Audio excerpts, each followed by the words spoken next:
ಹೌದು, ನನಗೆ ತುಂಬಾ ಖುಷಿ ಇದೆ. ನಮ್ಮ ಚಿಕ್ಕ ವಯಸ್ಸಿಂದನೂ ಅಮ್ಮ ಹೇಳ್ಕೊಟ್ಟಿದ್ದೆ ರಾಮ ರಾಮ ರಾಮ್ ರಾಮ್ ಮಾಡಪ್ಪ ಅಂತ ಹೇಳೋರು.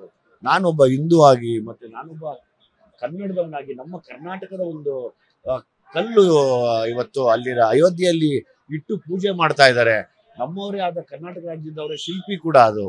ಸೊ ಅದೆಲ್ಲ ನೋಡಿ, ಇಡೀ ಪ್ರಪಂಚದಾದ್ಯಂತ ರಾಮನ್ ಜಪ ಮಾಡ್ತಾರೆ, ನಾನು ನೋಡಿದ್ದೀನಿ.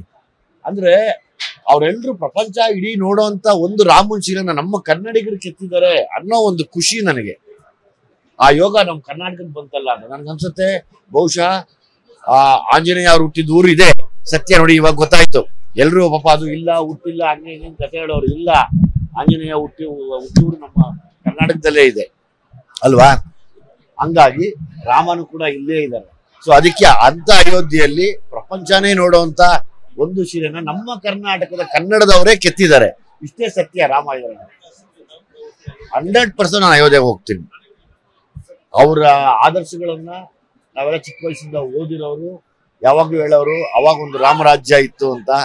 ಮತ್ತೆ ಆ ರಾಮರಾಜ್ಯ ಬರಲಿ, ಎಲ್ಲ ಪಾಲಿಟಿಷಿಯನ್ಸ್ಗೂ ಆ ಒಂದು ರಾಮರ ಬುದ್ಧಿ ಬಂದು ಆ ಎಲ್ಲ ಪ್ರಜೆಗಳನ್ನ ರಾಮನ್ ತರನೇ ನೋಡ್ಕೊಂಡು, ರಾಮನ ಆಶೀರ್ವಾದದಿಂದ ಖಂಡಿತವಾಗ್ಲೂ ಭೀಮಾ ಸಕ್ಸಸ್ ಆಗುತ್ತೆ. ಬರೆದಿಟ್ಕೊಳ್ಳಿ ಇವತ್ತು.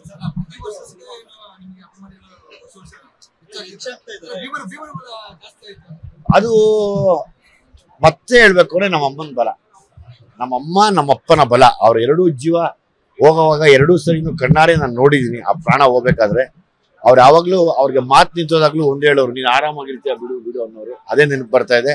ಅವ್ರ ಹಂಗೆ ಬ್ಲೆಸ್ ಮಾಡಿದ್ದೆ ನಮ್ಮ ತಾಯಿ ತಂದೆ ಇವತ್ತು ಈ ಜನತೆ ಬರ್ತಾ ಇದ್ದಾರೆ. ಅದಕ್ಕೆ ನೀವುಗಳೇ ಸಾಕ್ಷಿ ಕೂಡ.